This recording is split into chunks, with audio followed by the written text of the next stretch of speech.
चलिए दोस्तों, बहुत स्वागत। जुड़ जाइए आप। लगातार बिहार चुनाव के नतीजे घोषित हो रहे हैं और किसी की धड़कनें बढ़ती नजर आ रही हैं तो किसी की सांसें थमती नजर आ रही हैं। जो एग्जिट पोल थे, लग रहा था कि वो धराशायी हो जाएगा, लेकिन एक बार फिर एग्जिट पोल सटीक साबित होता नजर आ रहा है। एनडीए बढ़त बनाए हुए है और दूसरी तरफ जो विपक्ष है, इंडिया गठबंधन है, महागठबंधन है, एक बार फिर पिछड़ने की वजह क्या है? क्या उनको जो डर था वो वोट चोरी वाला, क्या हो गया वोट चोरी? और बात करेंगे उन सीटों पर भी जहां हॉट सीट मुकाबला है, चाहे बात तारापुर की करें, लखीसराय की करें, छपरा की करें, इसके अलावा रघुनाथपुर की करें, अलीपुर की करें। ये तमाम महत्वपूर्ण सीटें, कौन कहां से आगे, सब पे विश्लेषण करेंगे, बातचीत करेंगे और लगातार नतीजे आप राजनीति पे सबसे पहले सबसे सटीक देख रहे हैं। लेकिन दोस्तों, इस वक्त आपको बता दें, जो जेडीयू फिर से सबसे बड़ी पार्टी एक बार बनती नजर आ रही है लंबे समय के बाद। चूंकि नीतीश कुमार का कद जो पिछले चुनाव में घटा था, एक बार फिर 43 से यानी सीधे डबल परसेंटेज बढ़ा दिया नीतीश कुमार ने। अपनी गाड़ी को फिर रफ्तार पकड़ा दी और बता दी बिहार में बहार है, मतलब नीतीश कुमार है। और बीजेपी जस्ट नीतीश के पीछे 2-3 सीट का अंतर है। और लेकिन महागठबंधन आरजेडी कहां पिछड़ गई? आखिर वजह क्या रही आरजेडी के पिछड़ने के पीछे? और ये शुरुआती रुझान क्या बता रहे हैं? क्या 12 बजते बजते ये ठीक उल्टा हो जाएगा? 80 सीटें आरजेडी की हो जाएंगी, ऐसा विश्लेषक बता रहे हैं।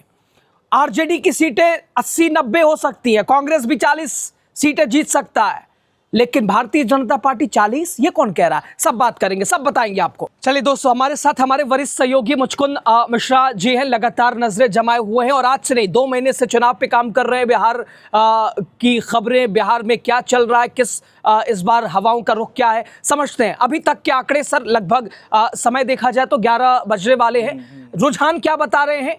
ये जो पाला है बदल सकता है? एनडीए अभी बहुमत आगे बढ़ती नजर आ रही है, क्या इंडिया यहाँ बढ़त बना लेगा? ऐसा कुछ संभावनाएं? सबसे पहले राजनीति के दर्शकों को हमारी तरफ से शुभकामनाएं बिहार के चुनावी पर्व में हमारे साथ जुड़ने के लिए।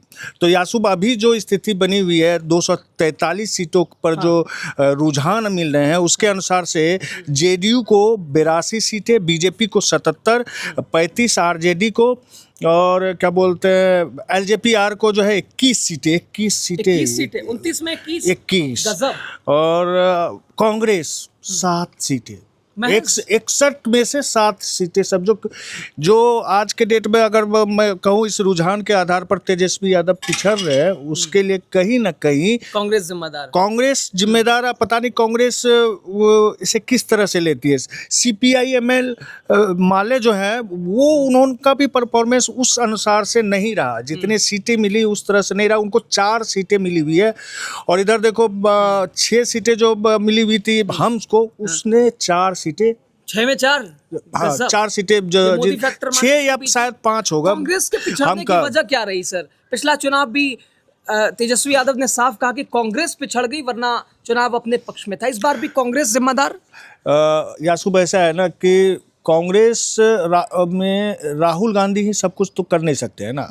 राहुल गांधी अपनी ओर से जितनी ताकत लगाना था उन्होंने लगा दिया, लेकिन जमीनी स्तर पर जो संगठन होना चाहिए, मुझे लगता है कृष्णा अल्लावरू और उनकी टीम ने शायद उस अनुसार से वो संगठन नहीं बनाने में वो कामयाब नहीं हो पाए, और उसका ही असर दिख रहा है कि स्थिति अब जो है इस तरह का। फोन से के जरिए भी दर्शकों को दिखाने की कोशिश कीजिए। क्या कुछ ये देखो, हाँ ये है जेडीयू जो है, हाँ 82, BJP 77, RJD 35, LJP 21, Congress 7, CPI-ML। अच्छा, ये बढ़ता रहेगा या पलट सकता है खेल? ऐसा कुछ संभावना है? अभी जो कई सीटों पर जो है मुझे लग रहा है कि जो आंकड़े दिखाई दे रहे हैं कि कई सीटों पर जो है कम से कम 15,000 का जो हम मार्जिन ले लिया। अब जिन सीटों पर समझ लो विधानसभा चुनाव हो रहा है, 15,000 का किसी ने मार्जिन ले लिया तो फिर उसको हरा पाना मुश्किल है। लेकिन बहुत सीटों पर नेक टू नेक फाइट हो रही है जो बदल सकते हैं। और ये जो अभी दिखाई दे रहा है कि एनडीए के पक्ष में रुझान जा रहा है, हो सकता है महागठबंधन की तरफ भी ये टर्न हो सकता है, क्योंकि सीमांचल बेल्ट में जो है 72,000 के आसपास जो है, जो बिहार में था उसमें 72 लाख एक्स्ट्रा वोट पड़े जितने वोट में।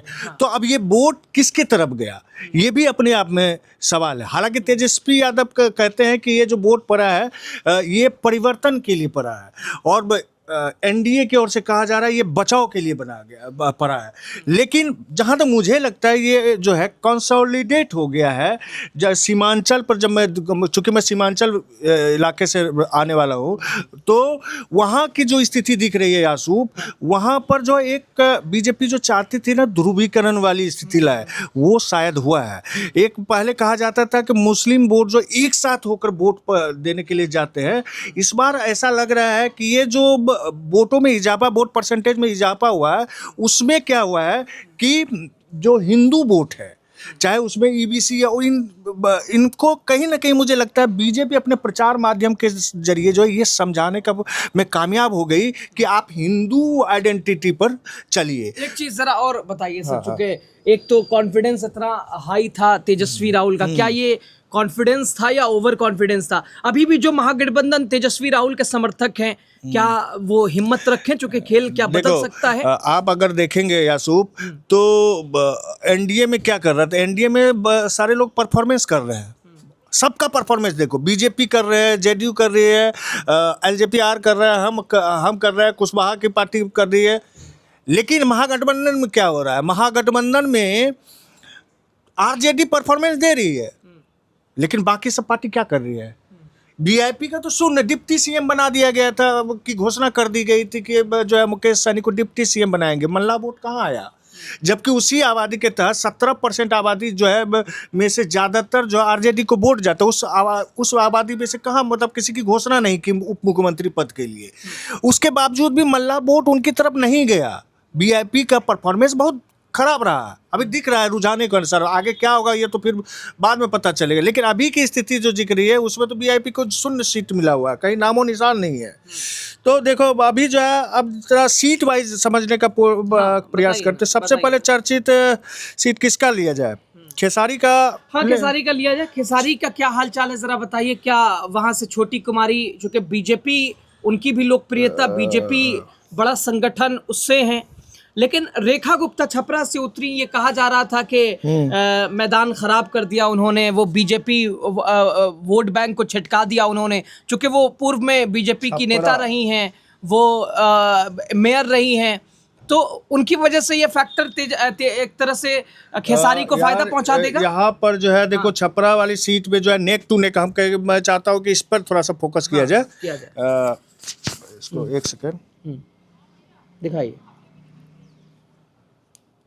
ये 3,301 वोट छोटी कुमारी को लीडिंग लिए, 974 वोट से जो है खेसारी लाल यादव जो है पिछड़ चुके हैं। 974 वोट से पिछड़ रहे हैं। हाँ, पिछड़ चुके हैं। लेकिन खेसारी की तो लोकप्रियता बड़ी थी और बीजेपी वोट बैंक छटका भी था। क्या ये करीबी मुकाबला बना रहेगा, ऐसे ही आगे पीछे लगा रहेगा? आगे पीछे अभी तो ये शायद तीसरे राउंड की वोटिंग हुई है, तो अभी तो 21 राउंड होते हैं, तो उसमें तो अभी बहुत है संभावनाएं। तो अभी तो कुछ किया बताया नहीं जा। अब जरा विजय सिन्हा का देखा जाए। लखीसराय में 2 सीटें हैं दोस्तों, सूर्यगढ़ी और एक लखीसराय। कई दिनों से कहा गया कि लखीसराय विजय सिन्हा को बचा पाना, जमानत जब्त हो जाएगी, और मतदान के दिन जिस तरह से विरोध झेलना पड़ा विजय सिन्हा को, तो चुनौती थी उनके लिए, वोट छटका उनके लिए नजर आया। क्या है वहां की तस्वीर, जरा बताइए सर। पहले तो यासूब ऐसा था कि जो है ये विजय सिन्हा पिछड़ रहे थे, लेकिन अब जो है ये इनके लिए राहत के अभी के लिए तो ये बात ये है कि ये आगे हो चुके हैं, 1937 वोटों से आगे हो गए हैं। और इनके सामने थे अमरेश कुमार।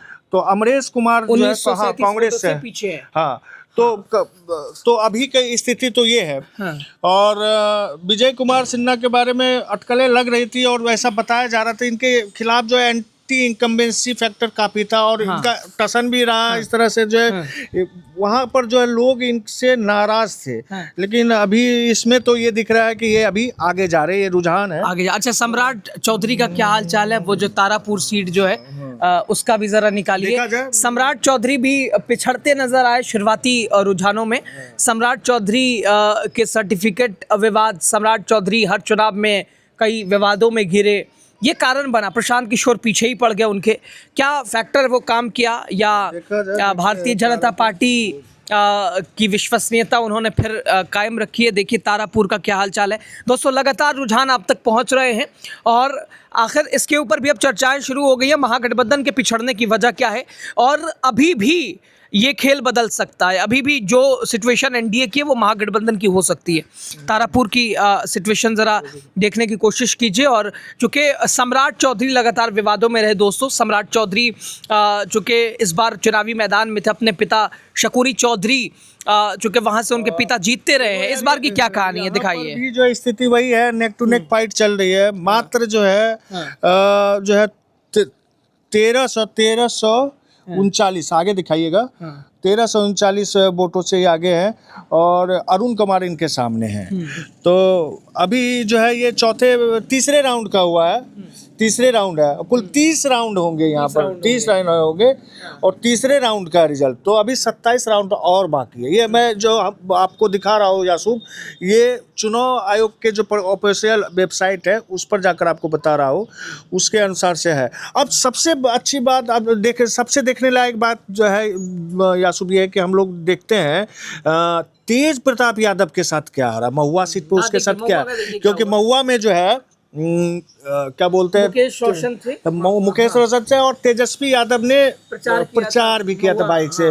उसके बाद तेज प्रताप यादव ने कहा था झुंझुना पकड़ाएंगे चुनाव प्रताप का। जरा देखिए महुआ का क्या हाल है, चूंकि ऑलरेडी समस्तीपुर से जीते हुए थे तेज प्रताप, हसनपुर सीट थी, लेकिन इस बार उन्होंने पार्टी से वो निष्कासित हुए, घर से दूर हुए, पिता ने उन्हें घर से बाहर किया। अपना उन्होंने एक दल बनाया, ये कह दिया मर जाऊंगा राजद में नहीं मिलूंगा, जेजेडी जनशक्ति जनता दल, उन्होंने उसका गठन किया, उसके प्रमुख बने और कई उम्मीदवार उतारे। खुद भी महुआ चले आए कि जहां 2015 से वो विधायक थे। इस बार वो कह रहे थे कि हॉस्पिटल बनाया हमने, महुआ में सड़कें बनाई, कॉलेज बनाया। क्या लोग एक्सेप्ट कर रहे हैं? वोटों के जरिए लोगों ने जवाब दिया। देखिए क्या कहानी है, महुआ क्या कह रही है। संजय कुमार सिंह जो है आगे हैं, लोक जनशक्ति पार्टी रामविलास पासवान से 4103 वोट। मुकेश रोशन का क्या हाल है महागठबंधन से? मुकेश रोशन पिछड़ चुके हैं 4103 वोट से।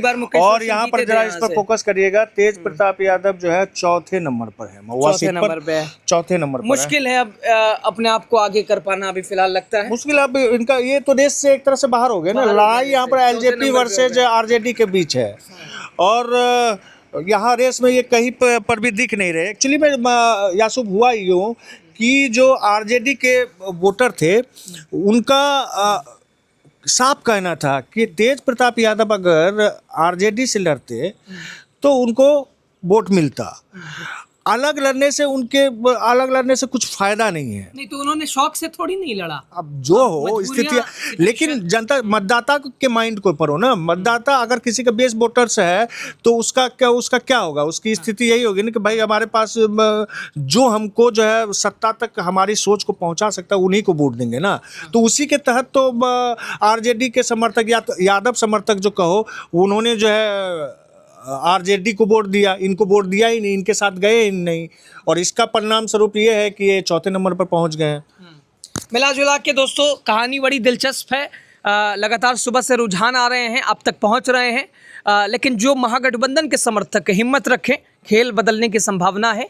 तेजस्वी का आत्मविश्वास, वीवीआईपी सीटों के बारे में बात करेंगे, लगातार बताएंगे। हमारे साथ राजनीति पर बने रहिएगा। हम रघुनाथपुर के बारे में बात करेंगे, अलीपुर के बारे में बात करेंगे, इसके अलावा हम मोकामा की बात करेंगे जहां से अनंत सिंह लड्डू पहले से इतना कॉन्फिडेंस उन्हें आया कहां से। यहाँ पर जो है गुलाब जामुन बन रहा था अनंत सिंह के, वहाँ जो है बीना देवी के यहाँ जो रसगुल्ला बन रहा था, रसगुल्ला पर गुलाब जामुन भारी पड़ेगा, देखना पड़ेगा। दोस्तों बने रहिए, फौरन लौटते हैं, एक छोटा सा अंतराल लेते हैं और अगली वीडियो जरूर आप देखिए। लगातार रुझान आप तक पहुंच रहा है और पहुंचेगा भी हर सीट का, और क्या रुझान एनडीए महागठबंधन का मुकाबला कैसा है, आप बने रहिए। नीतीश की वापसी कैसी आपको बताएंगे। बहुत शुक्रिया आप सभी का।